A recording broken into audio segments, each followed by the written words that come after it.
Halo semuanya, pada video kali ini saya dan beberapa teman akan menjelaskan mengenai topik merawat kabel. Ada 4 hal yang akan kita bahas pada video kali ini. Pertama, mengapa sih kabel itu perlu dirawat? Kedua, bagaimana sih cara merawat kabel itu? Kemudian, gimana sih ciri-ciri kabel yang tidak layak digunakan? Dan terakhir, bahaya apa saja yang dapat timbul akibat kabel yang tidak dirawat? Apakah sangat berbahaya atau tidak? Mari kita lihat dalam video kali ini. Masuk ke bagian pertama, mengapa kabel itu perlu dirawat. Pertama, agar perangkat listrik kita seperti kulkas, TV, kipas angin, lampu, dapat digunakan dengan baik atau dapat berfungsi dengan baik tentunya. Kedua, meminimalkan terjadinya bahaya akibat listrik, contohnya seperti kebakaran ataupun kesetrum. Alasan selanjutnya mengapa kita perlu merawat kabel adalah untuk menghemat penggunaan listrik. Bagaimana merawat kabel dapat menghemat penggunaan listrik akan dijelaskan di poin-poin selanjutnya. Setelah itu, merawat kabel dapat memperindah rumah dan mendatangkan kenyamanan bagi penghuni rumah. Jadi kan kalau kabelnya kita tidak rawat, posisi kita biarkan sembarangan, jadi kabel ada di lantai sana menjalar di mana-mana, itu kan tidak enak dilihat. Lalu juga dapat membuat orang tersandung, jadi mengurangi kenyamanan.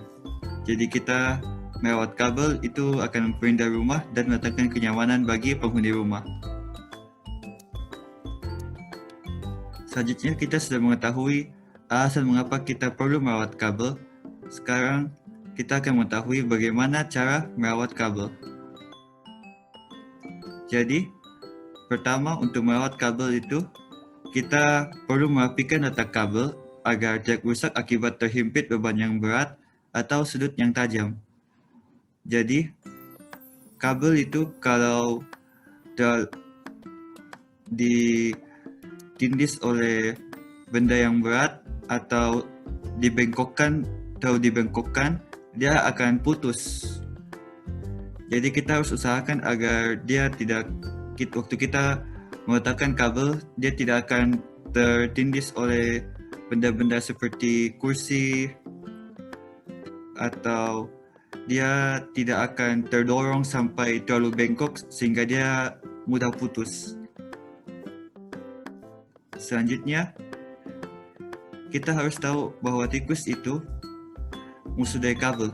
Dia akan berusaha untuk menggigit kabel agar dapat menajamkan giginya. Jadi, kita harus menjauhkan kabel dari tempat-tempat lembab yang disukai tikus, dan juga menjaga kebersihan dan membuat agar tikus tidak nyaman. Jadi tikus menjauh dari rumah kita, dan dengan demikian kabel rumah kita aman dari tikus. Lalu yang keempat, kita bisa menjauhkan kabel dari air, karena jika kabel terkena air, maka jika kita pegang, maka bisa berbahaya bagi nyawa kita. Lalu yang kelima, kita harus menghindari pemasangan kabel yang berantakan dan yang bertumpuk-tumpuk.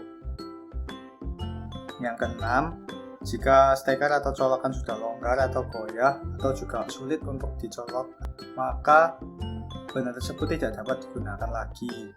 Yang ketujuh, apabila peralatan listrik tidak digunakan,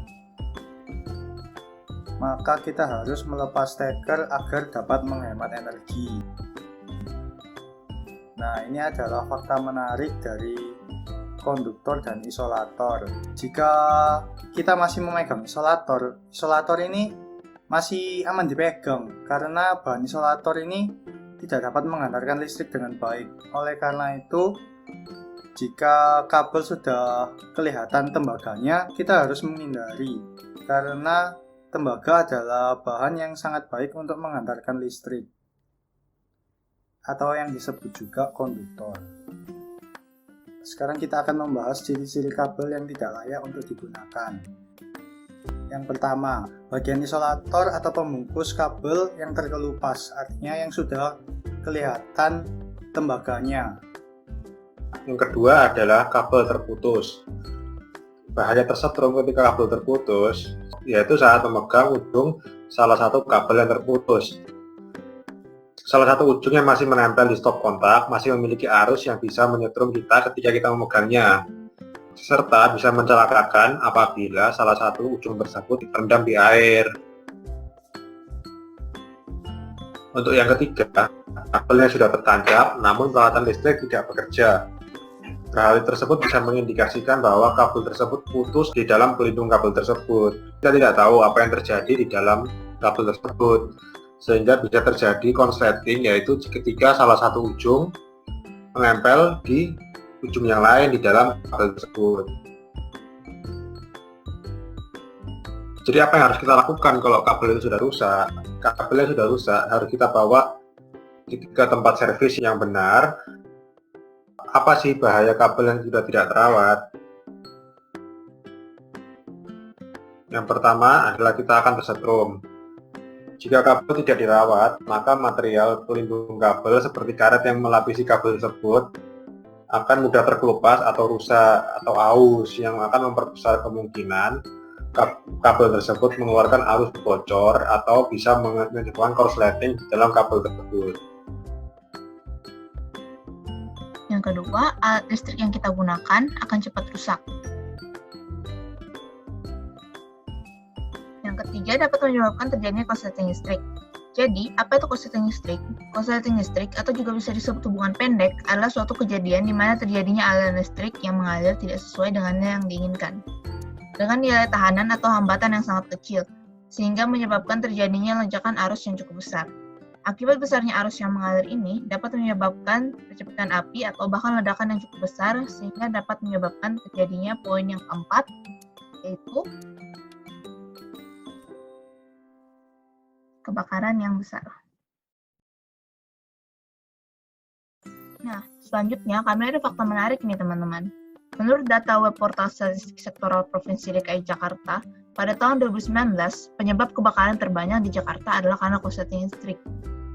Jadi, pada tahun 2019 lalu, Badan Penanggulangan Bencana Daerah DKI Jakarta mencatat terdapat sekitar 410 kejadian kebakaran di DKI Jakarta, dan 74% diantaranya terjadi karena korsleting listrik. Kejadian seperti ini tentu saja menyebabkan kerugian yang sangat besar dari segi ekonomi.